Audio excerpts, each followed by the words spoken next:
Selamat sore teman-teman media, selamat datang dalam acara nutrisi dan kesehatan dalam jurnalisme multimedia. Senang sekali saya Diska Dewi bisa menemani teman-teman media sampai akhir acara nanti. Dan sebelum kita mulai saya ingin menginformasikan bahwa hari ini kita akan melihat dan juga mendengarkan langsung pemaparan dari trainer kita yaitu Mas Laban Abraham selaku manajer pemberitaan Narasi TV dan juga Mas Heru Margianto selaku managing editor Kompas.com. Selain itu, kita juga akan mendengarkan kata sambutan yang akan disampaikan oleh Bapak Arif Mujahidin selaku Corporate Communication Director Danone Indonesia dan Bapak Abdul Manan selaku Ketua dari AJI. Sebelum memulai juga, saya mengajak teman-teman media di sini untuk bertanya langsung pada narasumber kita pada hari ini. Silakan tulis pertanyaan Anda di kolom chat yang nantinya akan kami bahas pada saat sesi tanya jawab atau setelah presentasi selesai. Baik. Tidak perlu berlama-lama lagi, langsung saja kita mulai acara pada sore hari ini. Langsung saja kami undang Bapak Arif Mujahidin selaku Corporate Communication Director Danone Indonesia yang akan menyampaikan kata sambutan sekaligus menyapa teman-teman media semua. Untuk itu kepada Bapak Arif, kami persilakan.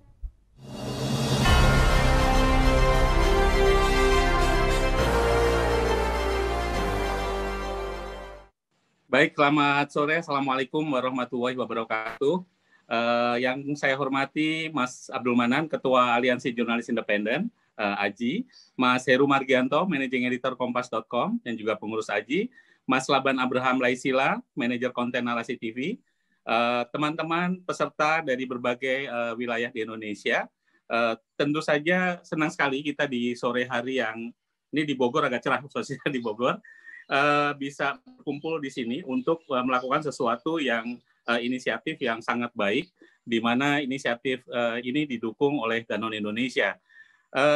AJI dan Danone Indonesia sudah beberapa kali bekerja sama kolaborasi dalam meningkatkan skill teman-teman wartawan, tentu saja yang meningkatkan skill AJI ya, bukan Danone Indonesia, untuk dalam hal liputan. Jadi sebelum program yang sekarang ini, yaitu workshop jurnalisme multimedia yang bertema nutrisi dan kesehatan, tentu saja kami juga pernah melakukan Health and Nutrition Journalist Academy, kemudian itu untuk wartawan yang tulis, kemudian bidik nutrisi dengan wartawan foto, dan sore ini atau hari ini senang sekali bisa kembali berkolaborasi dalam mendukung program AJI. Nah, teman-teman sekalian, Danone adalah sebuah perusahaan yang misinya adalah bring health through food to as many people as possible. Jadi membawa kesehatan melalui pangan, melalui makanan, minuman. Dan ini selalu kami jadikan ruh dalam kegiatan kami atau perilaku kami, baik di marketplace, di workplace, di tempat kerja, di sosial maupun secara lingkungan. Nah, kenapa isu nutrisi dan kesehatan menjadi perhatian? Tentu saja kita semua tahu bahwa isu nutrisi itu isu yang abadi. Karena manusia bisa hidup karena nutrisi. Dan kita semua tahu bahwa investasi di nutrisi itu investasi yang bisa dipetik di jangka panjang. Karena Danone lebih ke preventif promotif. Bagaimana mencegah dan mempromosikan gaya hidup sehat melalui makanan. Kami yakin workshop kali ini bisa menambah pengetahuan teman-teman, tidak hanya teknik penulis melalui multimedia, tapi bagaimana mengolah konten, karena masyarakat kita yang beragam, tingkat literasinya juga beragam, dan saat ini kita semua tahu tantangan yang terbesar. Kalau zaman saya dulu begitu lulus dari UI, 6 tahun pertama juga menjadi jurnalis, menjadi wartawan, tapi di zaman Orde Baru ya, sudah lama sekali. Jadi pernah jadi bekerja di Kyodo, kantor Jakarta, kemudian dulu ada Economic Bulletin, Economic Business Review Indonesia, yang semuanya berbahasa Inggris kebetulan, dan pernah jadi stringer zaman BBC Radio Siaran Indonesia dahulu kala. Kemudian semangat seperti itu, jadi kadang-kadang kalau bertemu dengan teman-teman jurnalis itu saja merasa ingin kembali ya, karena bagaimana yang kita lakukan semua menyampaikan pesan, memilah informasi, kemudian mengemasnya dan menyampaikannya dalam kemasan yang menarik, itu menjadi tantangan. Kalau dulu nyari informasi, sumber informasi itu sangat sulit masa saya, tapi sekarang yang terjadi kita semua tahu ada istilah infodemik, tsunami informasi, dan lain-lain sebagainya. Jadi yang lebih sulit adalah justru memilah informasi yang benar dan bisa dipercaya. Dan inilah saya rasa tantangan untuk teman-teman yang di AJI tentu saja, dan senior-senior pengurus AJI juga sangat berpengalaman, dan kami harapkan workshop ini tentu saja bisa membantu capacity building untuk teman-teman di seluruh Indonesia, sehingga ruang atau relung sosial media, relung-relung di internet itu dipenuhi tidak oleh hoax, tapi oleh informasi yang kredibel. Tantangannya sangat berat, saya tahu, dan masalah kesehatan walaupun soft topic, tapi jangan dilupakan, karena setiap kita makan dan minum di Danone, kami selalu mengingatkan, ada yang namanya current cost, yaitu biaya yang di spend atau dikeluarkan untuk makan dan minum saat ini, tapi juga ada future cost. Kalau kita salah makan, biaya ke depannya 30 tahun, 40 tahun ke depan, bisa badan kita yang sakit, dan itu jauh lebih mahal. Jadi kita benahi di hulunya. Tentu saja di Indonesia masalah gizi banyak sekali. Kalau teman-teman googling, sekarang ini anak-anak Indonesia bukan cuma double burden, tapi triple burden, di mana ada stunting atau gizi buruk, gizi kurang, kemudian ada gizi lebih, obesitas, satu lagi hidden hunger atau kelaparan tersembunyi yang kurang mikronutrien, termasuk yang paling lumayan laten adalah masalah kekurangan zat besi. Dan ini menyebabkan anemia sangat tinggi di anak-anak Indonesia. Dan jika itu tidak diatasi, maka akan menjadi beban di masa yang depan, di masa yang akan datang. Dan tentu saja salah satu masalah gizi ini dihadapi tidak melulu hanya karena daya beli atau masalah ekonomi, namun lebih banyak juga dikarenakan kurangnya pemahaman atau pengetahuan. Nah, disinilah pentingnya teman-teman untuk selalu menjaga informasi yang edukatif, tentu saja, yang nggak mudah dicerna dan juga mudah diimplementasikan, sehingga masyarakat, utamanya keluarga, bisa terhindar dari salah makan, salah minum, yang nanti berakibat jadi tubuhnya tidak kuat, daya tahan tubuh lemah di masa pandemi ini, kemudian juga tumbuh kembang anaknya juga akan terganggu. Saya rasa dari Danone sekali lagi terima kasih kepada pengurus AJI, panitia yang menyelenggarakan workshop ini, dan selamat mengikuti workshop buat teman-teman. Kalau ada yang ingin ditanyakan tentang Danone atau kepada Danone, dengan senang hati bisa menghubungi kami. Di masa-masa sebelumnya, sebelum pandemi, kita bisa berkunjung ke pabrik-pabrik Danone, tapi kali ini agak ada hambatan mobilitas. Namun dengan senang hati kami bisa dikontak untuk informasi yang lebih lengkap. Demikian dari saya, selamat mengikuti workshop, dan sekali lagi terima kasih untuk semuanya. Assalamualaikum warahmatullahi wabarakatuh. Waalaikumsalam warahmatullahi wabarakatuh. Terima kasih banyak Pak Arief Mujahidin atas kata sambutannya dan juga sudah menyapa teman-teman media di sini. Dan selanjutnya, mari kita dengarkan kata sambutan yang kedua yang akan disampaikan oleh Bapak Abdul Manan selaku Ketua dari AJI. Untuk itu kepada Bapak Abdul Manan, kami persilakan.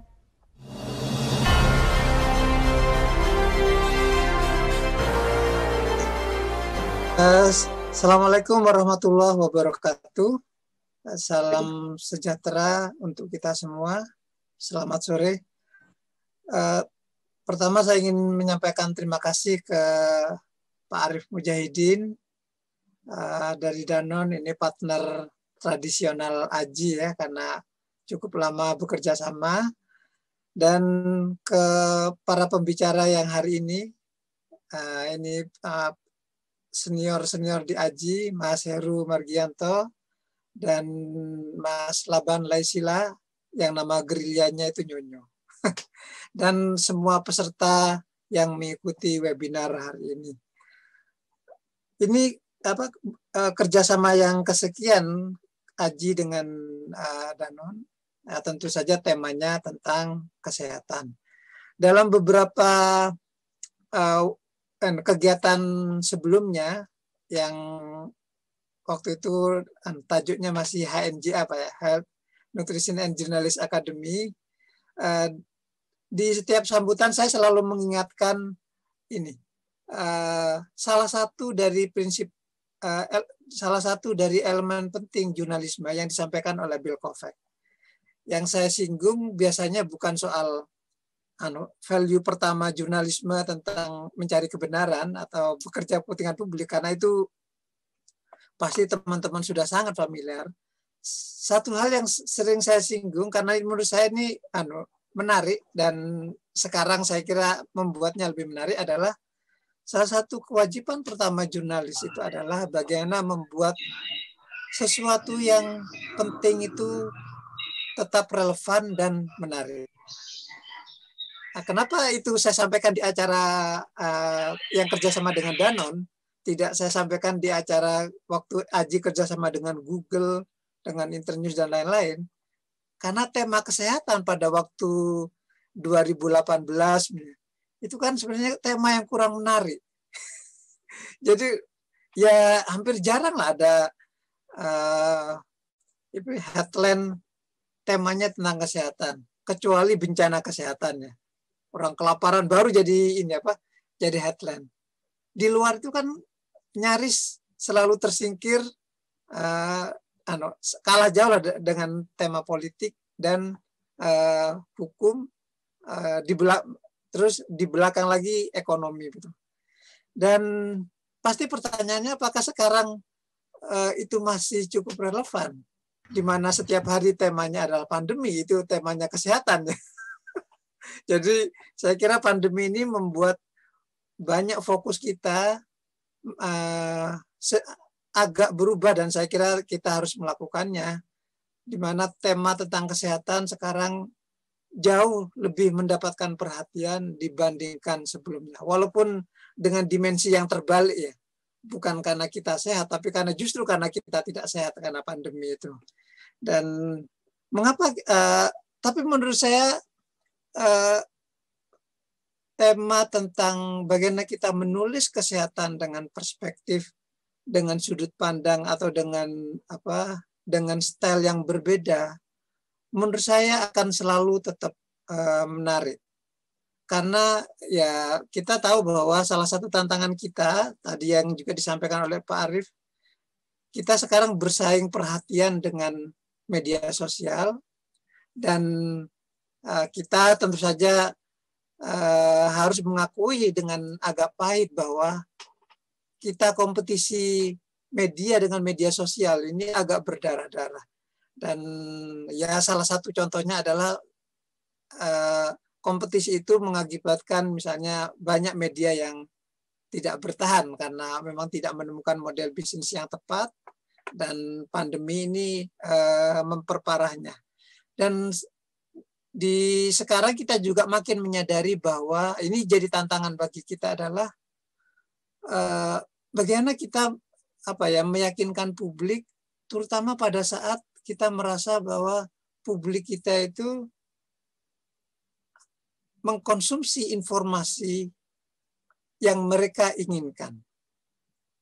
Dan pertanyaannya, apakah yang mereka inginkan itu benar-benar yang mereka butuhkan atau tidak gitu.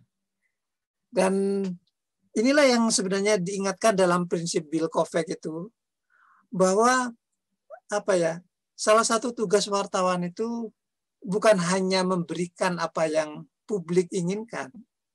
Kalau misalnya dia ingin hiburan, kita sajikan informasi hiburan, dia ingin politik, kita sajikan informasi politik. Tapi yang jauh lebih penting, saya kira ini bagian dari konsep jurnalisme, bukan hanya sebagai follower secara teori, tapi harusnya sebagai trendsetter, sebagai pembentuk tren. Dan saya kira ini tradisi yang mungkin agak banyak ditinggalkan karena dianggap kurang populer, karena ya banyak orang media sekarang lebih banyak memenuhi apa saja yang dibutuhkan oleh pembaca karena supaya pembaca mengklik, sehingga melupakan aspek penting, yaitu bagaimana harusnya media itu menjadi trendsetter dengan tidak hanya memberikan apa yang mereka inginkan, tapi memberikan apa yang sebenarnya mereka butuhkan. Membaca berita hiburan penting, memberikan informasi soal drama Korea penting, tapi banyak hal yang lebih penting yang harusnya mereka konsumsi dan harusnya kita berikan. Dan karena itulah salah satu tantangan menjadi wartawan itu, dan karena itulah kita memerlukan skill tambahan tantangan kita itu adalah bagaimana kita terus mengupgrade kemampuan kita supaya kita memiliki kemampuan sedemikian rupa sehingga orang mau mendengarkan informasi yang kita sampaikan. Dan saya kira ini tantangan yang tantangan terus-menerus yang kita hadapi terutama di media sosial ini, dan upaya untuk meningkatkan kapasitas supaya kita bisa informasi yang kita berikan bisa menyedot perhatian, dan itulah penting mengapa kita belajar skill termasuk yang dilakukan oleh Aji dan Danon pada sesi ini dengan memberikan skill multimedia itu. Ya, kita tahu bahwa konten is king ya. Konten memang penting, tapi kemasan itu juga penting. Karena informasi yang bagus tidak akan dilirik orang kalau tidak dikemas secara bagus gitu. Ya sama seperti produk makanan lah ya. Kalau disajikan apa adanya singkong, ya mungkin tidak akan banyak dilirik orang, tapi begitu dia dikemas secara modern, membuatnya lebih menarik perhatian. Itulah mengapa di sesi kerjasama dengan Danone kali ini kita mendorong memberi perhatian kepada peningkatan skill teman-teman yang berhubungan dengan multimedia. Karena kita tahu bahwa ya informasi yang baik itu akan bisa menggugah atau mempengaruhi orang kalau dibaca. Ya, kalau tidak dibaca pasti tidak ada pengaruhnya, dan lebih mudah dimengerti gitu. Karena itulah kita di sesi ini memberikan pelatihan tidak hanya ya kalau teks, saya kira itu kemampuan standar yang jauh saya kira akan lebih memberikan sikap atraktif dari informasi itu adalah dengan memperkayanya dengan video, audio, dan foto. Dan itulah sebabnya kita menghadirkan di sesi ini, ya saya kira orang-orang yang sudah reputasinya kita kenal, jam terbangnya sudah sangat tinggi di bidang multimedia, Mas Heru, Mas Nyonyo, Adek Beri, Mas Adi Pras, dan Mbak Citra dari KPR untuk berbagi kepada teman-teman bagaimana menulis tema kesehatan, tema tentang nutrisi dengan lebih lebih bergengsi lah ya, melalui pengetahuan multimedia. Jadi kira-kira itu yang bisa saya sampaikan, dan sekali lagi saya mengucapkan selamat menikmati webinar. Semoga teman-teman memanfaatkan sesi ini dengan maksimal, belajar dari para expert di bidang multimedia. Terima kasih Pak Arief, Mas Nyonyo, dan Mas Heru untuk sesi pertama ini, dan selamat menikmati webinar. Assalamualaikum warahmatullahi wabarakatuh. Selamat sore, salam sejahtera untuk kita semua. Iya, terima kasih banyak Bapak Abdul Manan atas kata sambutannya. Luar biasa sekali sudah mendengarkan kata sambutan dari Pak Arief dan juga Pak Abdul Manan. Dan sebelum kita lanjut ke sesi berikutnya, akan ada penjelasan mengenai program ini secara keseluruhan. Dan sesi ini akan disampaikan oleh Mbak Eva Danayanti selaku Direktur Eksekutif AJI Indonesia. Untuk itu kepada Mbak Eva, kami persilakan.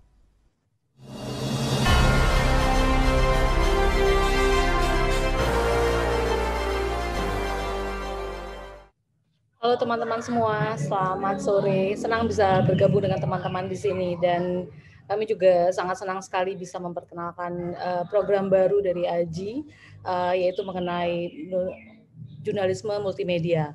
Mungkin ini kali pertamanya kami membuat sebuah program yang cukup komprehensif dan juga menyatukan dari beberapa komponen, dan harapan nanti teman-teman bisa mendapatkan lebih banyak pengetahuan dan kapasitasnya melalui program ini.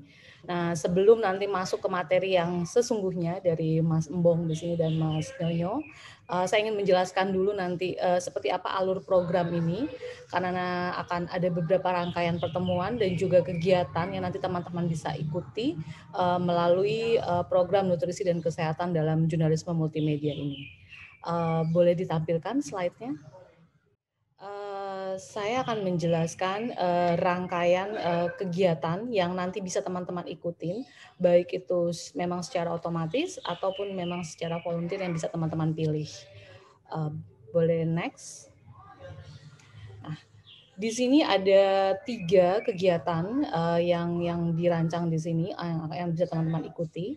Yang pertama adalah serial workshop virtual untuk jurnalis. Nah, ini yang teman-teman akan ikuti nanti ke depannya selama 4 kali pertemuan. Lalu sebagai follow up-nya nanti akan ada multimedia journalism grants. Saya akan menjelaskan setelah ini nanti. Lalu juga ada kompetisi karya jurnalistik. Nah, jadi ketiganya ini nanti bisa teman-teman ikuti secara simultan maupun setelah kegiatannya. Boleh next. Serial workshop virtual untuk jurnalis dalam soal multimedia reporting. Next. Nah, akan ada 4 seri, jadi kami membagi 4 seri dan ini memang sesuai dengan komponen dari multimedia reporting itu sendiri. Nah, di dalam pertemuan pertama ini nanti pembicara akan menjelaskan secara umum dan juga bagaimana sih dan seperti apa sih liputan multimedia reporting yang akan dibawakan dalam keseluruhan rangkaian workshop ini. Lalu kemudian di sesi berikutnya itu ada yang lebih teknikal lagi. Jadi karena memang dalam sebuah reporting akan ada beberapa komponen yang ingin kami masukkan. Mohon maaf, mungkin yang lain bisa di-mute dulu. Jadi akan ada beberapa komponen. Yang pertama ini penjelasan generalnya, nanti akan disampaikan oleh Mas Nyonyo dan Mas Embong di sini penjelasan awalnya. Lalu nanti kita akan masuk ke tahapan yang lebih teknikal mengenai komponen multimedia journalism.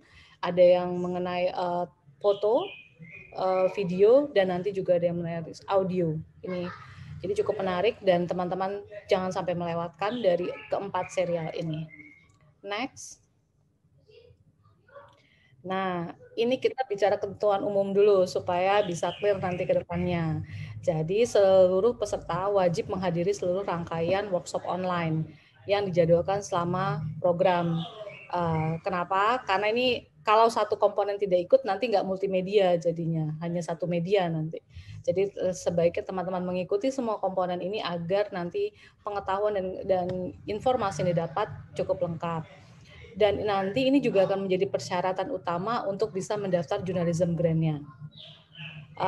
Kami juga berharap teman-teman bisa aktif, berpartisipasi, berbagi pengalaman dan sebagainya, karena pastinya di sini dari berbagai macam platform tentunya akan menarik kalau kita saling berdiskusi. Lalu teman-teman kami harap untuk stay selama pertemuan yang berdurasi sekitar 2 jam sampai 2 jam setengah. Kalau tidak lengkap mengikuti sesinya, maka kami tidak bisa memberikan sertifikatnya sebagai persyaratan untuk mengikuti seluruh rangkaian program ini. Karena itu kami minta teman-teman untuk memastikan mengisi daftar hadir. Tadi saya lihat sudah ada yang nanya kan, daftar hadirnya mana? Gitu ya. Nah, jadi ini pastikan untuk mengisi daftar hadir. Lalu juga nanti di akhir periode ini teman-teman akan mendapatkan sertifikat serta subsidi voucher internet. Dan teman-teman diharapkan bersikap profesional selama mengikuti workshop ini. Boleh next? Nah, nanti selama proses bisa ketika ini workshop berlangsung ataupun nanti setelah selesai workshop berlangsung, teman-teman bisa mensubmit journalism grant-nya. Di sini nanti teman-teman akan dipandu juga oleh teman-teman oleh para trainer pada pembicara hari ini dan seterusnya untuk bisa membuat outline mengenai liputan multimedia reporting. Nah, dalam hal ini nanti akan dijelaskan juga sebenarnya berapa sih komponen yang misalnya harus bisa masuk ke dalam outline teman-teman. Kami sempat bincang-bincang kemarin berdiskusi bahwa setidaknya ada 2-3 komponen yang mungkin teman-teman masukkan ke dalam multimedia reporting yang teman-teman akan usulkan. Nah, Penjelasannya nanti akan di-share oleh panitia, kami akan share melalui WhatsApp group, jadi nanti jangan khawatir, teman-teman bisa akan mendapatkan linknya, posternya, dan sebagainya, dan teman-teman bisa men-submit nanti outline liputannya. Boleh next? Nah, untuk kompetisi karya jurnalistik, ini lebih bersifat umum, namun tematiknya kami fokus pada nutrisi dan kesehatan. Jadi teman-teman yang mungkin tidak berkesempatan untuk ikut journalism grant-nya ataupun yang mengikuti workshop ini tapi tertarik dengan untuk mengikuti menulis tentang nutrisi dan kesehatan atau membuat karya jurnalistik tentang nutrisi dan kesehatan, silakan teman-teman bisa ikuti kompetisi karya jurnalistik. Ini terbuka bagi semuanya, boleh juga di-share oleh teman-teman yang lain, rekan-rekan yang lain yang mungkin tidak berkesempatan untuk ikut workshop ini. Ini terbuka untuk umum, hadiahnya cukup menarik. Jadi nanti akan ada 10 nominir dan 3 pemenang. Boleh dilihat di situ pemenangnya cukup menarik hadiahnya kan. Nah, ini bisa, dan ini tidak hanya karya yang akan diterbitkan sekarang atau dipublikasikan saat ini, tapi juga ada periodenya. Itu dari tanggal 1 Oktober 2020 sampai dengan 31 Maret 2021. Jadi cukup panjang. Yang punya karya jurnalistik silakan bisa mengirimkan ke sini dan nanti akan diseleksi dan bisa mungkin menjadi salah satu pemenangnya di sini. Begitu kira-kira rangkaian program dalam nutrisi dan kesehatan dalam jurnalisme multimedia ini. Silakan teman-teman bisa mengikuti kegiatan dengan baik dan semoga bisa berdiskusi banyak dan mendapatkan pengetahuan dari para trainer dan pembicara. Terima kasih dari saya silakan kembali kepada MC. Banyak Mbak Eva atas penjelasannya, sangat lengkap penjelasannya, jadi rekan-rekan media di sini sudah mengetahui keseluruhan program kita pada hari ini. Terima kasih, sehat selalu Mbak Eva. Nah, teman-teman media semua, sekarang waktunya kita masuk ke sesi workshop pertama kita pada hari ini. Langsung saja akan kami undang Mas Heru Margianto atau yang akrab disapa dengan Mas Embong. Nah, saya ingatkan kembali teman-teman media bisa bertanya langsung kepada Mas Embong di sini. Tuliskan pertanyaan Anda di kolom chat, nanti kita akan bahas juga dan dijawab langsung oleh Mas Heru nanti di akhir atau setelah presentasi selesai. Untuk itu langsung saja kita sambut Mas Heru Margianto atau Mas Embong. Silakan.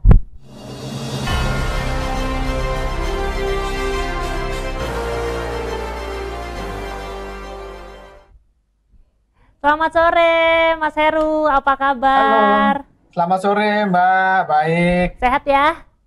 Alhamdulillah, puji Tuhan sehat. Oke, berarti sudah siap memberikan materi kepada teman-teman media di sini yang sudah hadir pada hari ini ya? Sudah, sangat siap. Oke, kami persilakan Mas Embong. Baik, terima kasih.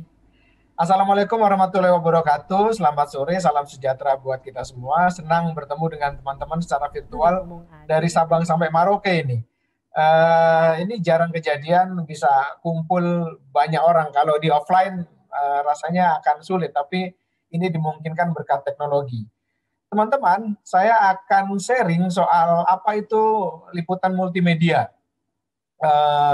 Ini sebenarnya sharing dari pengalaman saya di kompas.com, pengalaman kami di kompas.com, mencoba melakukan eksperimen liputan multimedia, menyajikan laporan atau reportase multimedia. Saya akan mulai share screen ya. Saya menyebutnya multimedia storytelling karena secara internasional itu kerap kali disebut sebagai multimedia storytelling. Bagaimana kita menceritakan sebuah kisah secara multimedia. Apa sih itu? Kita akan lihat. Jadi akan ada 2 sesi teman-teman. Yang pertama, saya akan share apa itu multimedia storytelling. Saya akan berusaha 30 menit untuk memberikan gambaran secara umum. Lalu yang sesi kedua, nanti kita akan dibagi menjadi 2 ruangan. Ada yang sebagian bersama saya, ada yang sebagian bersama Nyonyo. Nah, di ruangan yang lebih kecil, kita akan diskusi bagaimana cara membuatnya. Baik, yang pertama ya, saya akan cerita soal multimedia storytelling. Apakah itu? Apa itu multimedia storytelling? Storytelling sesi pertama. Jadi, teman-teman, awalnya sebelum ada internet, jurnalisme itu tegas terbagi dalam 3 platform. Tegas itu artinya terpisah secara jelas. Pertama adalah jurnalisme cetak. Jurnalisme cetak menyajikan reportasenya dalam bentuk teks, foto, grafis, dan hanya 3 ya. Lalu kemudian ada jurnalisme radio, itu audio, TV, video. Mereka yang bekerja di 3 platform ini memiliki keterampilan yang terpisah.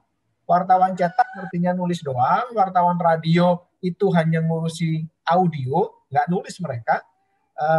Wartawan TV hanya menguasai keterampilan video. Keterampilannya pun terpisah. Lalu kemudian hadirlah internet. Ini era internet sebelum 2006. Masing-masing platform, cetak, radio, TV, kemudian masuk ke internet. Cetak punya online-nya, radio punya online-nya, TV punya online-nya. Alif itu belum Lalu siap. yang disebut media online Belum yang bisa, mana? Dek, Yang Adek disebut tuh. media online Nanti sebelum berkilir 2006. bahunya Adek tuh. Nah, kakinya juga. Teman-teman mungkin bisa di mute dulu ya audionya.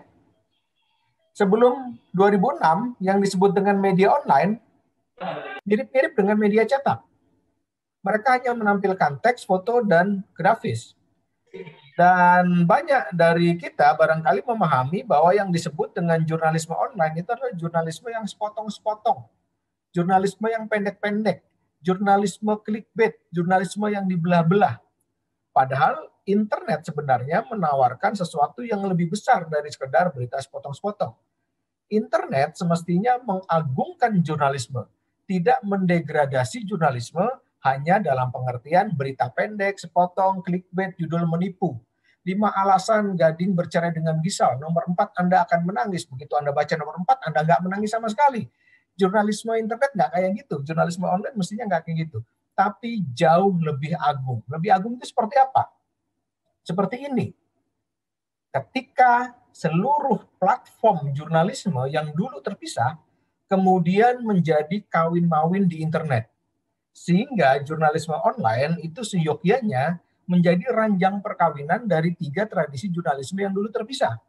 Sekarang orang nggak bisa membedakan lagi tipis batasnya antara membaca koran atau menonton TV. Atau menonton TV atau mendengarkan radio. Semuanya berkawin-mawin di internet dan disebut sering sebagai konvergensi. Kira-kira jurnalisme multimedia adalah ini, menggabungkan seluruh tradisi jurnalisme yang dulu ada, yang terpisah sekarang menjadi satu. Sehingga berita di media online nggak lagi cuma teks dan foto, tapi multimedia. Nah, lalu bagaimana konsepnya multimedia storytelling ini? Kalau teman-teman ingin mendalami lebih jauh, lebih dalam, ini ada buku yang saya rekomendasikan, karangan Andi Bull, Multimedia Journalism, ada versi online-nya juga. Nanti materinya bisa diminta sama panitia, itu ada linknya. Kalau teman-teman mau belajar secara lebih mendalam, ada di link itu. Ini ringkasannya dari buku itu. Jadi apa itu multimedia storytelling? Multimedia storytelling adalah reportase yang menggabungkan elemen teks, foto, video, audio, dan interaktivitas. Bagaimana caranya? Caranya adalah menggunakan dengan tepat kekuatan pada masing-masing elemen dalam menyajikan paket laporan.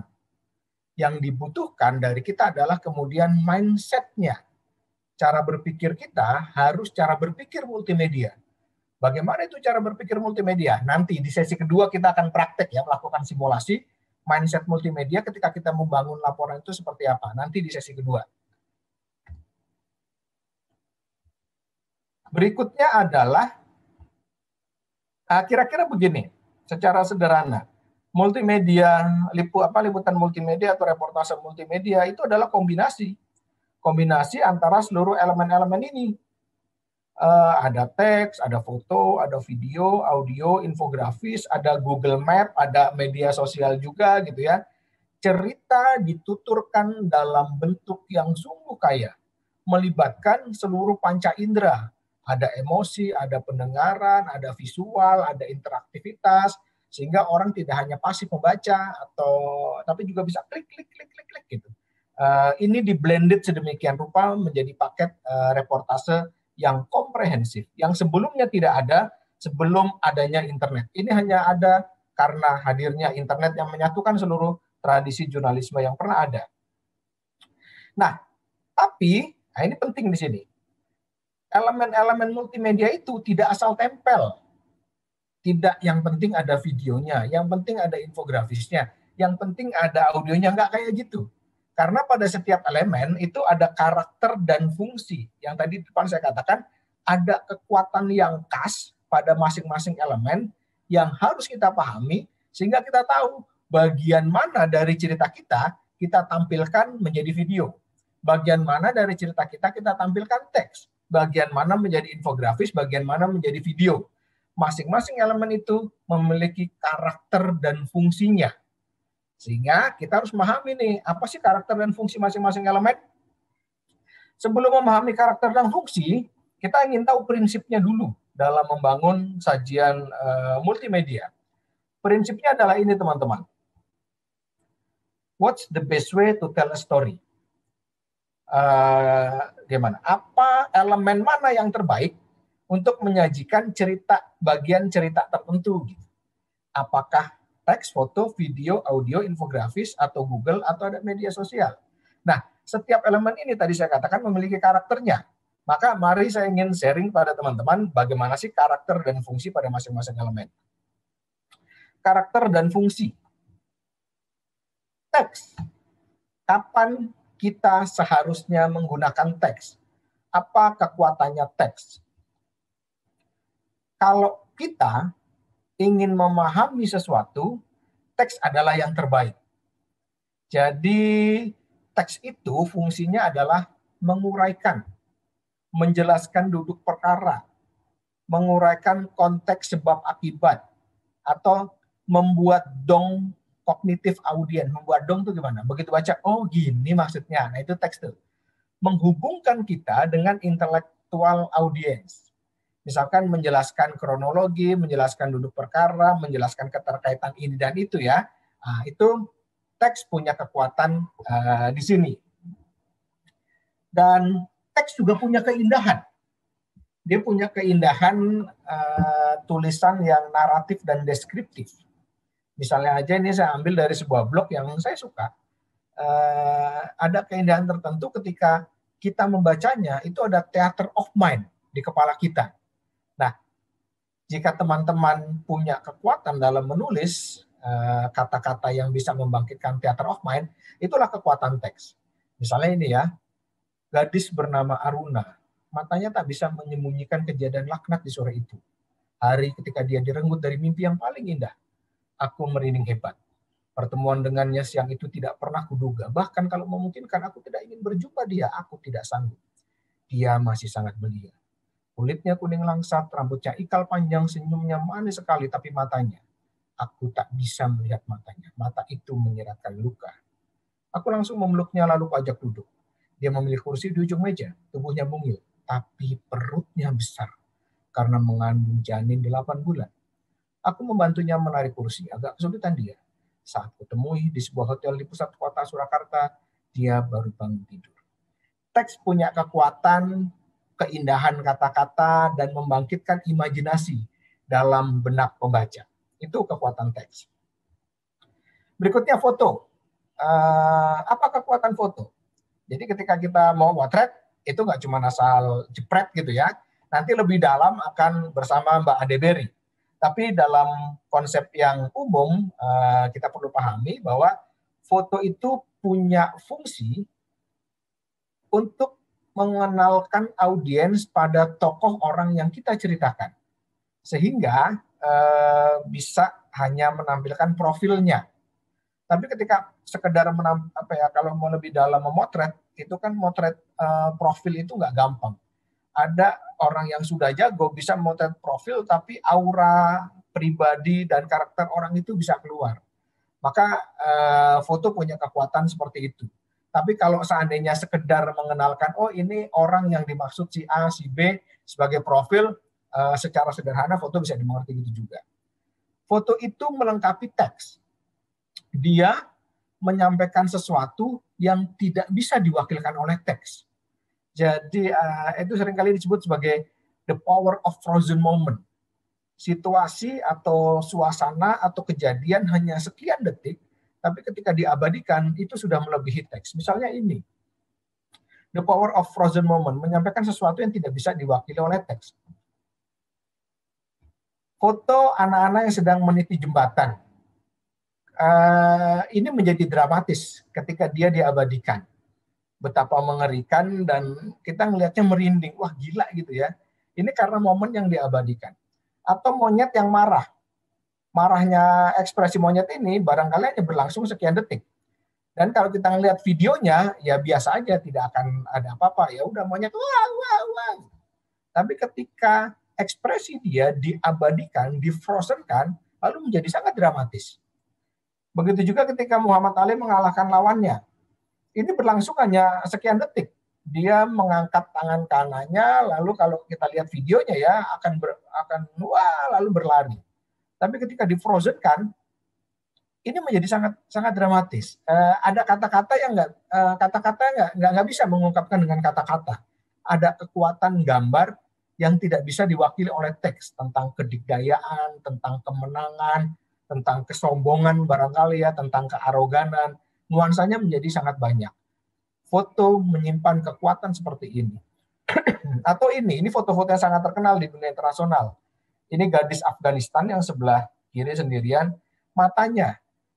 Hanya melihat matanya, kita bisa membayangkan banyak sekali. Trauma, luka, amarah, dendam gitu. Sesuatu yang nggak bisa diwakili kata-kata.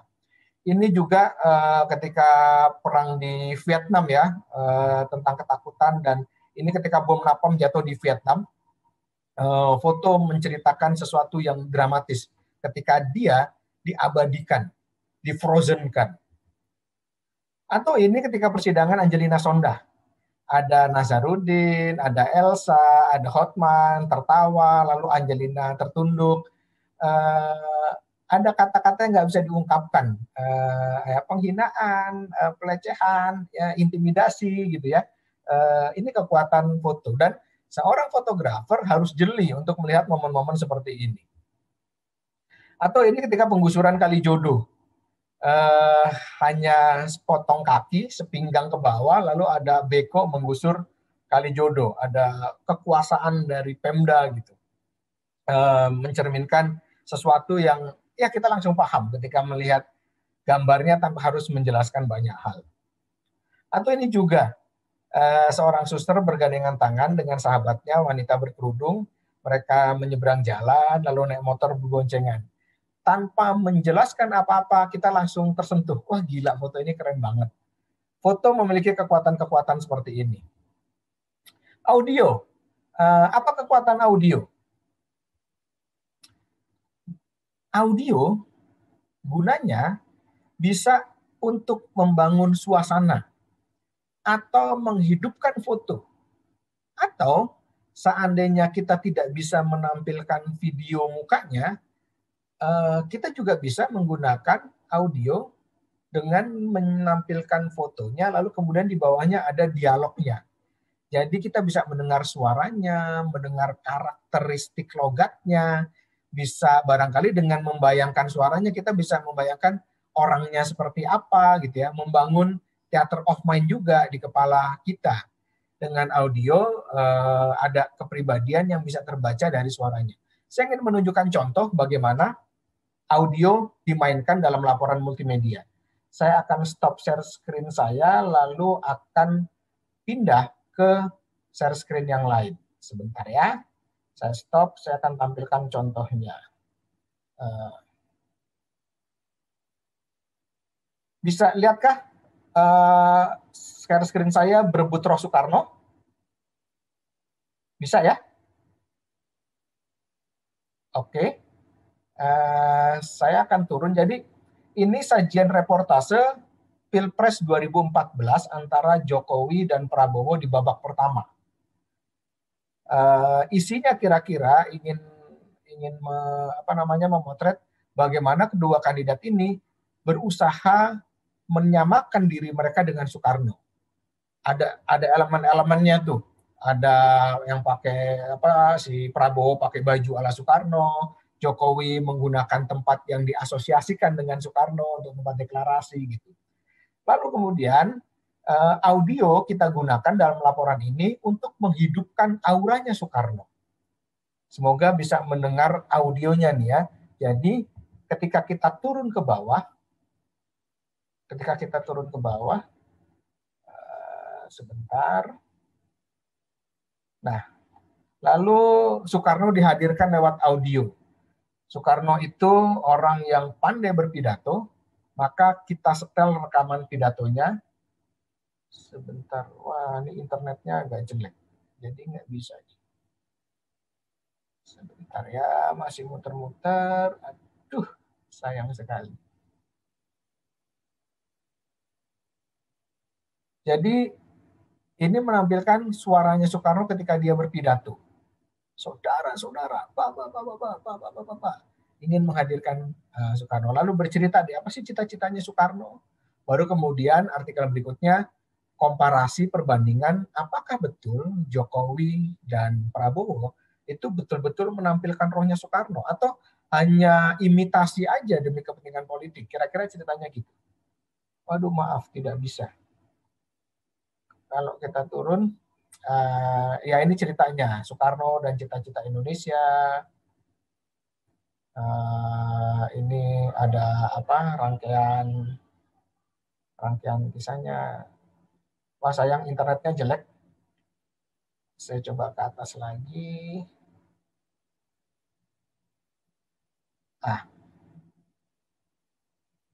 Semoga bisa menyala.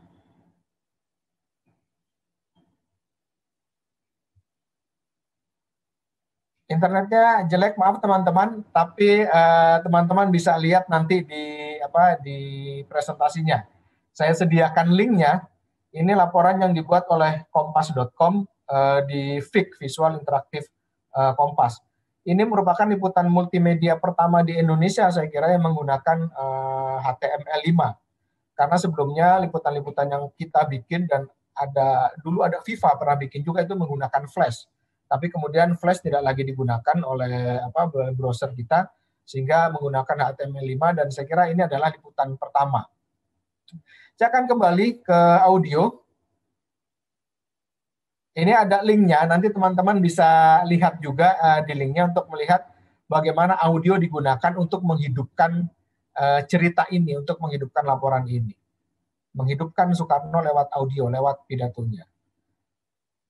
Sebenarnya di internet ada banyak sekali contoh-contoh bagaimana audio digunakan. Jadi ada audio slideshow, ada aplikasi namanya Soundslide. Tapi sayang sejak per Januari 2021, seluruh file yang bentuknya flash itu tidak bisa dibuka. Sementara ada banyak sekali laporan multimedia yang dibuat dalam bentuk flash. Tapi sayang kita tidak bisa menemukan itu lagi. Sehingga sebenarnya bisa kita modifikasi, kita menggunakan SoundCloud ya. Jadi audionya bisa ditaruh di SoundCloud, kemudian bisa kita embed di laporan kita. Itu teknis banget. Kita bisa diskusi nanti kalau ada yang mau membangun bagaimana liputan multimedia. Video, semoga bisa kebuka ya. Apa karakter fungsi video ini? Nanti saya akan contohkan juga. Video bisa kita gunakan bukan sekedar asal nyetel, tapi ada kekuatannya yang harus kita manfaatkan.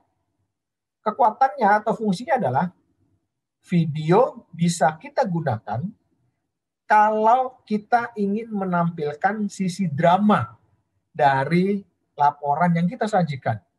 Misalnya banjir, kecelakaan lalu lintas, orang sedang berantem, unsur-unsur dramanya ya, penggusuran, unsur-unsur actionnya, itu sangat tepat kalau kita tampilkan dari sisi video.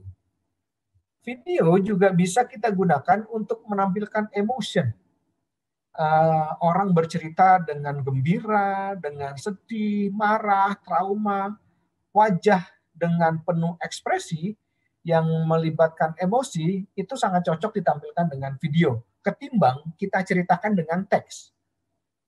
Sementara video juga kita bisa gunakan untuk membangun suasana, menghidupkan judul, menghidupkan tema. Saya kasih contoh, saya akan stop share screen, semoga ini bisa kebuka videonya sebentar ya.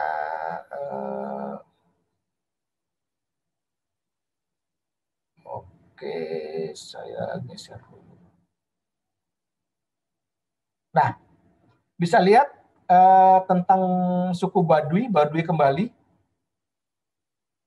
Judulnya adalah Baduy kembali, lalu backgroundnya adalah video atau disebut juga footage. Nanti bisa belajar dengan Mas Adi. Ini video pendek, footage 10 detik atau 5 detik yang berulang-ulang. Jadi menampilkan Kampung Baduy. Dengan ini, judul Baduy Kembali atau laporan reportase secara keseluruhan itu ditampilkan di halaman covernya. Tempo sekarang banyak menggunakan animasi ya di internet atau di media sosial ketika dia mempromosikan cover majalahnya. Sama kurang lebih begini, footage video bisa untuk menghidupkan covernya. Atau contohnya adalah misalnya ini juga. Ujian Ahok, bisa kelihatan share screen saya. Ini bercerita tentang banjir di Jakarta yang tidak pernah bisa diselesaikan. Lalu kami membuat laporan soal itu, dan kemudian kita hidupkan hujan ini dalam bentuk video footage kayak gini. Jadi rintik-rintik basah. Sehingga judul atau cover dari laporan kita menjadi sesuatu yang sangat hidup. Atau juga misalkan ini. Ini cerita tentang Perang Dunia. Lalu video digunakan sebagai cover untuk membangkitkan suasana supaya pembaca, audiens masuk ke dalam situasi perang dunia. Jadi ada gambar tentara bergerak, berbaris gitu ya. Kita langsung dapat merasakan feel-nya. Wah gila, ini cerita perang dunia nih. Dan ini interaktif, kemudian kita bisa enter, klik. Ada banyak cerita tentang perang dunia yang multimedia menampilkan video. Atau video juga bisa digunakan untuk menampilkan emosi. Emosi itu begini. Ini videonya tidak bisa diputar ya. Ini laporannya New York Times. Saya akan kembali ke presentasi saya tentang fungsi video. Kalau melihat gambarnya, sebentar ya. Ini saya kasih link-linknya kalau teman-teman mau lihat bagaimana video digunakan. Ini cukup Baduy, tadi sudah saya tunjukkan. Ini ujian Ahok dengan video gerimisnya, rintik-rintik di kaca. Nah ini dia, emotion. Ada laporan yang dibikin New York Times, judulnya Snowfall. Dan di sini, video menurut saya ditampilkan dengan sangat tepat. Jadi Snowfall ini cerita tentang orang-orang yang selamat dari longsor salju. Salju longsor begitu dahsyat, mereka selamat. Dan kemudian mereka menceritakan kembali kisahnya. Dan Anda lihat, wajah orang ini betapa dalam emosinya. Ada ketakutan, ada trauma, ada kengerian. Dan ketika dia bercerita di videonya, emosi itu dapat tuh. Emosi takutnya, traumanya itu dapat. Video adalah elemen yang paling tepat untuk menampilkan sisi emosi. Ini drama. Ada penggusuran di Kalijodo, maka ketika ada beko itu menghancurkan bangunan, nah itu video paling tepat itu. Ketika ada dramanya, ada actionnya, itu video paling tepat. Ketika ada demonstrasi orang teriak-teriak, video paling tepat. Ketika ada banjir orang berlari, video paling tepat. Video selain emosi juga aksi atau drama. Berikutnya grafis. Ada elemen grafis. Kapan kita menggunakan elemen grafis? Apa fungsinya? Grafis fungsinya adalah menyederhanakan hal yang rumit. Menyederhanakan penjelasan teks yang rumit. Membantu memahami persoalan dalam bentuk visual. Apa penjelasan teks yang rumit? Misalnya menyangkut angka-angka, menyangkut kronologi, menyangkut angka ini dijual berapa. Kalau ada angka-angka itu biasanya grafis memiliki fungsi. Sehingga hanya dengan melihat orang bisa langsung paham ketimbang harus membaca. Misalnya ini adalah jejak kontroversinya Setia Novanto. Diceritakan dari tahun 99 sampai 2015. Bayangkan jika elemen semua ini disampaikan dalam bentuk teks, wah itu akan jadi cerita yang sangat panjang. Tapi dengan grafis, kronologi bisa disederhanakan. Sehingga hanya dengan melihat satu halaman, orang bisa mengerti bagaimana kisahnya. Atau misalnya ini cerita yang sama, Yang satu disampaikan dengan teks, yang satu disampaikan dengan infografis. Kalau disampaikan dengan teks, saksi EKTP sebut Setia Novanto dapat bagian 7%. Kita harus membaca panjang. Tapi berita yang teks ini kemudian disederhanakan dalam bentuk grafis. Setia Novanto di kasus IKTP disebut dapat bagian 7%, nomor 2 Novanto kunci anggaran, kantor Novanto digunakan 14 perusahaan fiktif, sehingga orang bisa menangkap dengan cepat hanya dari satu gambar. Informasi mana yang lebih cepat dicerna? Infografis lebih cepat dicerna. Nah, teman-teman kemudian harus pandai-pandai untuk memilah-milah. Yang ini video, yang ini infografis, yang ini teks, yang ini foto gitu. Berikutnya adalah cerita soal Mugabe dari tahun 82 sampai dengan mundurnya dia pada 2017. Cerita yang demikian panjangnya bisa disingkat dengan infografis. Jadi infografis fungsinya adalah menyederhanakan persoalan, menyederhanakan objek yang mau kita sampaikan. Pintar-pintar memilah mana yang mau kita sederhanakan, yang akan kita buat infografisnya. Ini juga bentuk infografis tentang mobil yang mau dilelang KPK. Ini yang saya bilang angka-angka nih. Kalau ada angka-angka, itu grafis paling bagus tuh. Mobilnya apa, harga maksimalnya berapa, harga pasarannya berapa, ini disampaikan dengan infografis. Menjadi lebih sederhana. Nah, ini contoh-contoh macam-macam infografis, nanti teman-teman bisa lihat karena teman-teman bisa mendapatkan bahannya. Terakhir, soal peta. Peta fungsinya apa? Apa gunanya peta?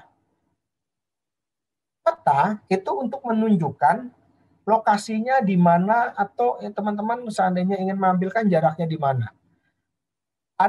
Kita pernah membuat laporan soal manusia yang tangannya besi, namanya siapa saya lupa, Tawan atau siapa gitu ya, yang di Bali. Dan kemudian kita ingin menunjukkan rumahnya si orang ini dari Denpasar. Ketimbang menceritakan jaraknya sekian kilometer dengan perjalanan yang ditempuh selama sekian jam, lebih menarik kalau kita tampilkan secara visual. Kita bisa meng-embed Google Map dalam laporan kita. Dan kemudian Google Map-nya ini real time. Jadi kalau ada macet-macet itu real time. Atau kita juga bisa menggunakan Google Street View, teman-teman, untuk menunjukkan lokasinya di mana. Saya mau nunjukin bagaimana kami menggunakan Google Map dan Google Street View dalam laporan multimedia. Saya akan kembali share. Ini. Semoga kelihatan share saya. Kelihatan ya. Ini ada peta Google Street View. Ini laporan Kalijodo. Jadi saya lihat di atas saya beri tunjukkan di atas, ini Kalijodo. Kalijodonya itu di mana sih? Ini ada di sini, tapi saya mau nunjukin yang peta. Orang Jakarta mungkin tahu di mana Kalijodo, tapi tidak semua orang Jakarta juga tahu di mana Kalijodo. Tapi orang daerah itu tidak tahu. Orang di luar Jakarta tidak tahu di mana Kalijodo dan tidak bisa membayangkan suasana Kalijodo itu kayak gimana sih? Nah, kita bisa menampilkan dengan street view. Dan ini hidup. Dan kemudian kita bisa jalan-jalan. Sekarang Kalijodo ini udah nggak ada karena sudah jadi taman. Nah ini yang terbaru nih taman nih, street view-nya juga berubah. Ini real time. Tapi kalau kemudian kita, ini udah jadi taman. Tapi kalau kita ke belakang, kita bisa melihat suasana Kalijodo dulu. Jadi liputan multimedia itu bisa menampilkan kawasan real. Seperti apa supaya orang menjadi tahu. Ini yang sekarang nih. Jadi ini lebih bagus lagi karena sudah ada update-nya dari Google. Dan kita bisa melihat bentuknya yang dulu dan bentuknya yang sekarang. Nah ini udah nggak kelihatan nih, taman semua. Bentuknya sekarang kayak gini. Itu gunanya map. Kita tinggal embed aja, sudah ada disediakan oleh Google, tinggal kita masukkan dalam laporan kita. Ini Gunung Tambora, nggak akan saya tunjukkan, ini contoh yang lain juga. Dan teman-teman kalau melihat contoh laporan-laporan multimedia bentuknya kayak gimana, bisa dilihat di Visual Interaktif Kompas atau vic.kompas.com. ini adalah laporan-laporan multimedia storytelling di Indonesia yang kami bikin. Nah, pertanyaannya lalu gini, bagaimana cara membuatnya? Tentang bagaimana cara membuatnya, kita akan kumpul ke ruang yang lebih kecil. Jadi, karena teman-teman ada banyak, ini ada 80, akan dibagi dua, nanti akan diskusi sama saya dan Nyonyo. Tentang bagaimana pembagiannya, saya serahkan kembali kepada MC, silakan. Ya, terima kasih banyak Mas Heru atas presentasinya. Sebenarnya kita masuk ke sesi Q&A, tapi masih belum ada pertanyaan. Sepertinya kalau misalnya di small group pasti langsung dibombardir dengan pertanyaan. Jadi kalau misalnya rekan-rekan media memiliki pertanyaan, boleh ya, monggo silakan tuliskan pertanyaan di chat box, nanti akan dijawab oleh Mas Heru. Coba kita lihat lagi di tampilan Zoom kita, apakah ada yang bertanya? Oke, mungkin kalau misalnya belum ada yang bertanya, nanti pada saat small group session, pasti langsung bertanya kepada Mas Heru karena nanti akan lebih intimate mungkin ya Mas Heru ya. Jadi bertanya juga mungkin langsung bisa dijawab di sesi itu. Oke, terima kasih banyak Mas Heru atas presentasinya dan juga nanti kita akan ketemu lagi di small sessions. Tapi ada pertanyaan yang masuk? Oke. Pertanyaannya, Bang, berapa lama menggarap satu liputan multimedia dan melibatkan berapa banyak wartawan dalam satu tim? Pertanyaan ini datang dari Mas Indriani Antara. Silakan Mas Heru. Ya, ini persis yang nanti akan kita diskusikan di bagian kedua. Jadi nanti saya jawab ya di bagian kedua. Di bagian kedua sejumlah teman juga akan gabung sama Nyonyo dan nanti Nyonyo juga akan menceritakan berapa lama itu digarap. Tapi secara singkat saya garap, saya pernah mengerjakan ini ada yang seminggu, ada yang 3 bulan. Tergantung materinya. Detailnya nanti kita di breakout room ya. Oke, berarti nggak cuma pertanyaan yang di room, tapi dijawabnya juga di small session ya. Berarti nggak bisa dijawab di sini. Mungkin nanti akan langsung dijawab sesuai dengan tanya jawabnya lebih interaktif. Terima kasih banyak Mas Heru. Ya. Ini ada pertanyaan yang lebih umum nih. Oke, pertanyaan lebih umum. Oke, dari Mas Komi Candy. Pertanyaannya, Bang, apakah liputan multimedia lebih cocok untuk feature atau bisa juga hard news? Silakan Mas Heru. Untuk yang komplit banget, yang panjang, feature lebih cocok. Tapi hard news juga bisa. Hard news tidak hanya multimedia, mungkin hanya beberapa media. Tapi bisa juga misalkan gini, ada peristiwa hard news, kebakaran di sebuah lokasi. Lalu kita bikin berita hard news-nya, kita ambil fotonya, kita ambil videonya, dan kita embedkan map-nya. Itu bisa jadi liputan multimedia yang sangat sederhana. Orang jadi tahu situasi suasana kebakarannya kayak gimana. Seandainya ada orang-orang panik, langsung kebayang itu videonya ada kan ya, karena video salah satunya kan menggambarkan action, drama. Kalau ada orang panik atau orang yang sedang mengguyur dengan ember, itu bagus buat video, bisa diambil dan diembed. Lokasinya langsung ditempelin tuh petanya. Lokasinya di mana sih kebakarannya, itu bisa liputan multimedia yang sangat sederhana. Tapi kalau yang mau komplit, panjang, mendalam, itu feature. Jadi sebenarnya bisa ditampilkan dalam hard news maupun feature. Oke, kita ada beberapa pertanyaan lagi, mungkin kita akan jawab. Pertanyaan selanjutnya datang dari Bapak atau Mas Doni Putro. Om, apakah elemen-elemen itu harus masuk semua? Gimana Mas Heru? Enggak, tergantung kebutuhan. Makanya tadi pintar-pintar memahami karakteristik tiap elemen itu seperti apa. Enggak semuanya harus masuk. Poinnya adalah bahwa dengan elemen multimedia memungkinkan kita untuk menyampaikan sebuah reportase dengan lebih kompleks, melibatkan panca indera si pembaca atau audiens. Karena kalau seandainya TV dulu kan cuma video doang, kalau radio cuma audio doang, kalau cetak tulisan doang. Tapi dengan internet segalanya kan dimungkinkan. Kalau seandainya dibutuhkan grafis, silahkan tampilkan grafisnya. Kalau seandainya kayak ini cocok audio sama teks doang, silahkan juga. Saya pernah hanya menampilkan teks dan audio waktu itu karena berisi wawancara dengan juru bicara presiden, saya lupa Aldi Valdrin siapa itu ya, zaman SBY dulu. Ini kayaknya cocok didengarkan audionya karena suaranya sangat khas. Maka saya tampilkan hanya teks dengan audionya aja, isinya wawancara. Jadi sebenarnya tidak ada batasan. Kalau ceritanya panjang, kisahnya semakin kompleks, maka ada ruang yang memungkinkan untuk menampilkan seluruh elemen multimedianya, silakan ditampilkan. Jadi sebenarnya tidak ada batasannya. Oke, tidak ada batasan ya. Semoga menjawab Mas Doni. Pertanyaan terakhir untuk di general session nih, datang dari Nevri Inge. Pertanyaannya adalah idealnya berita video multimedia itu berapa durasinya biar penonton nggak bosan baca dan bisa jelas info yang disampaikan. Silakan Mas Heru. Ya, jadi elemen-elemen pada multimedia sifatnya adalah komplementer. Komplementer artinya melengkapi, bukan yang utama. Misalkan kalau video, ya kalau di internet itu kan orang biasanya 1 menit gitu ya untuk menunjukkan ini aksinya kayak gini loh gitu. Kalau video 2 menit, itu harus ada ceritanya tuh. Atau 3 menit gitu ya, itu udah harus ada ceritanya videonya. Seandainya mau menampilkan itu, ya nggak apa-apa juga. Tapi jangan sampai itu lalu mengganggu keseluruhan alur kisahnya. Menurut saya 1-2 menit itu sudah sangat cukup untuk menampilkan apa yang mau disampaikan di sana.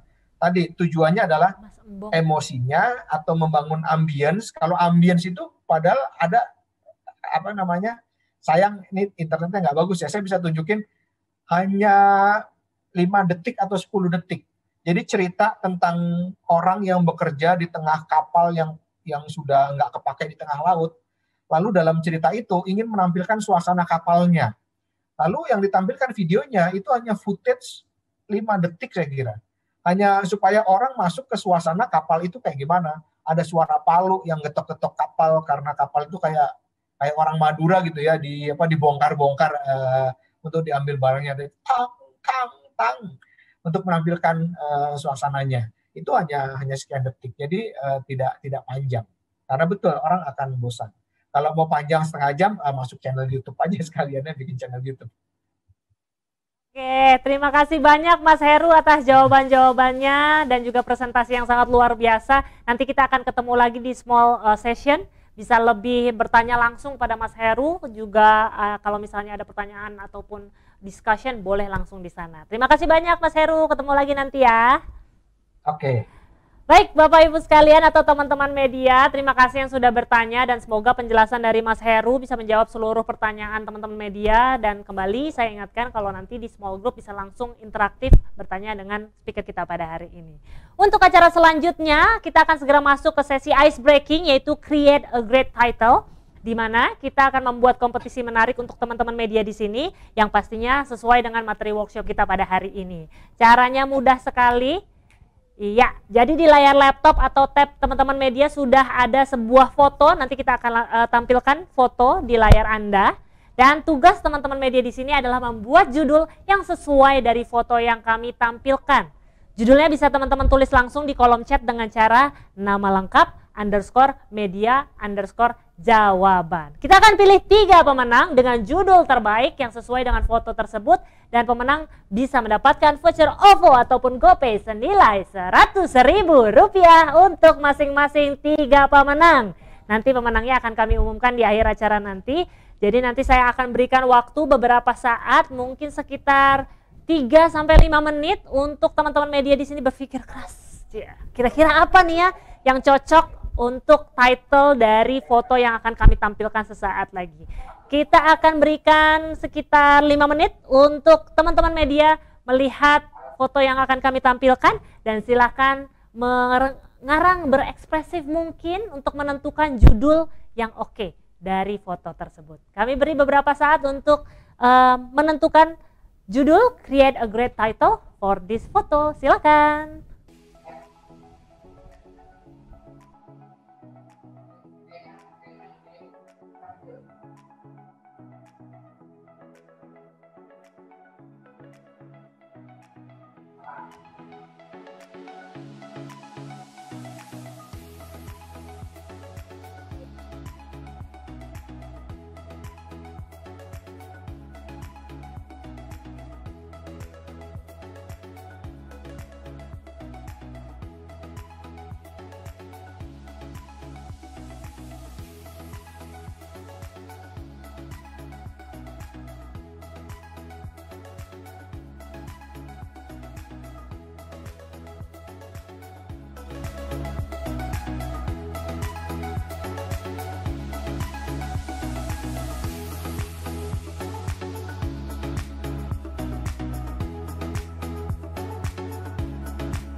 Masih ada yang bertanya gimana sih cara menjawabnya? Mudah sekali teman-teman yang sudah figure out kira-kira foto atau judul yang berkaitan dengan foto yang sudah ditampilkan apa. Caranya langsung saja tulis di kolom chat dengan cara nama lengkap underscore media dari mana underscore jawabannya. Misalnya nama Diska Dewi underscore dari Danon TV. Nah underscore lagi jawabannya anak-anak misalnya gitu ya. Oke, ditunggu ya 3-5 menit, akan ada 3 pemenang dengan judul terbaik, nanti kita akan umumkan di akhir acara nanti. Oke, sudah 4 menit nih, sudah 1 menit nih, kita akan tunggu judul-judulnya. Oke, silakan.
Judul-judulnya sangat luar biasa.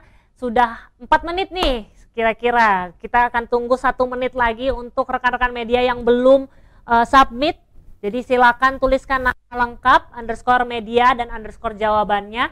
Luar biasa yang sudah berpartisipasi, semuanya judulnya lucu-lucu, benar-benar keren-keren dan juga sangat oke banget. Untung bukan saya yang menentukan, kalau enggak bisa bahaya, itu semuanya saya menangkan. Oke, di akhir acara nanti akan kita pilih 3 judul terbaik. Beberapa saat lagi akan kita tutup, jadi 1 menit lagi kita akan tutup kurang lebih. Jadi silakan untuk teman-teman media yang belum submit, silakan submit di chat box dengan cara nama lengkap underscore media dan underscore jawabannya. Silakan.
Iya, luar biasa sekali yang sudah masuk dengan judul-judul yang sangat luar biasa. Terima kasih teman-teman media yang sudah submit jawabannya. Dengan ini saya akan menutup kompetisi ice breaking kita atau create a great title kita di 3, 2, 1 dan tutup ya. Tadi sudah disubmit, terima kasih banyak partisipasinya. Kita bisa lanjut ke sesi berikutnya ya. Nanti akan kita umumkan 3 pemenang dengan judul terbaik di akhir acara nanti.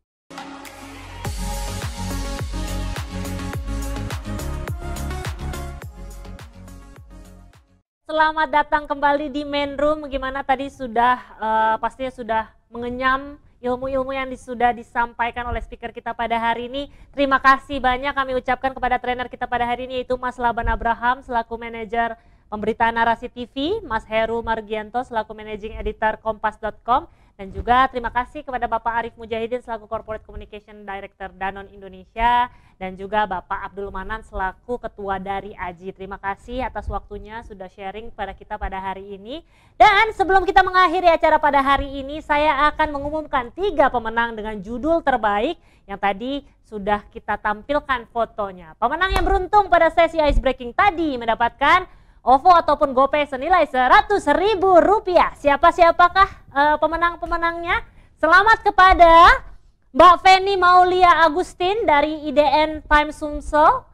Judulnya adalah Cerita Anak Indonesia Tumbuh Bersama Tingkatkan Imunitas Diri. Luar biasa.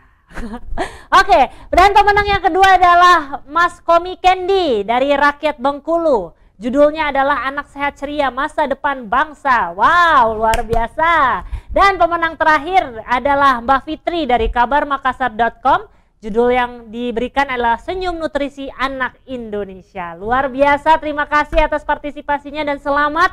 Anda beruntung mendapatkan voucher OVO ataupun GoPay senilai Rp100.000. Baik, dengan berakhirnya sesi tadi, maka berakhir pula rangkaian acara nutrisi dan kesehatan dalam jurnalisme multimedia series pertama.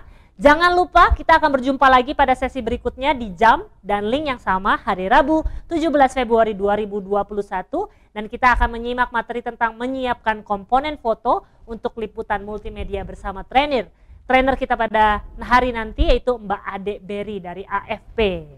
Ya, teman-teman juga bisa mulai mengirimkan karyanya untuk mengikuti kompetisi karya jurnalistik tentang nutrisi dan kesehatan. Silakan cek info lengkapnya di www.aji.or.id. Panitia juga akan mengirimkan poster dan juga linknya melalui WhatsApp grup program ini ya. Jadi nantikan informasi selengkapnya.